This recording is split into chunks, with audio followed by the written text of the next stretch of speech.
కేంద్ర మంత్రి కిషన్ రెడ్డిపై మంత్రి పొన్నం ప్రభాకర్ తీవ్ర ఆరోపణలు చేశారు. బీఆర్ఎస్ అధినేత కేసీఆర్ సూచనతోనే కిషన్ రెడ్డి మూసి నిద్రకు సిద్ధమయ్యారని విమర్శించారు. నిధులు తేలిని బీజేపీ నేతలు మూసి వద్దకు రావడం విడ్డూరంగా ఉందన్నారు.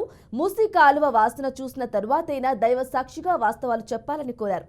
కేంద్రం నుంచి రూపాయి తీసుకొచ్చే శక్తి లేని కిషన్ రెడ్డి తన మొద్దు నిద్ర వీడాలని మండిపడ్డారు. కిషన్ రెడ్డి DNA పరీక్ష చేయించుకోవాలన్నారు. అసలు ఆయన తెలంగాణ బిడ్డేనా అని ప్రశ్నించారు. కిషన్ రెడ్డి గారు మూసి నిద్రకి వెళ్తా ఉంటున్నారు.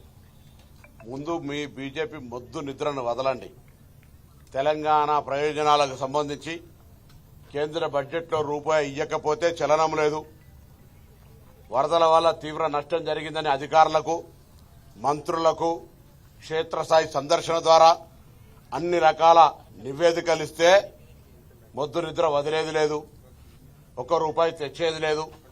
హైదరాబాద్ పార్లమెంటు సభ్యుడిగా, గతంలో కేంద్ర మంత్రిగా టూరిజం శాఖకుండి ఒక్క రూపాయి తీసుకొచ్చి ఇచ్చే శక్తి మొద్దు నిద్ర వదిలేది లేదు. ఇవాళ నిద్ర కూతురట. Right, welcome.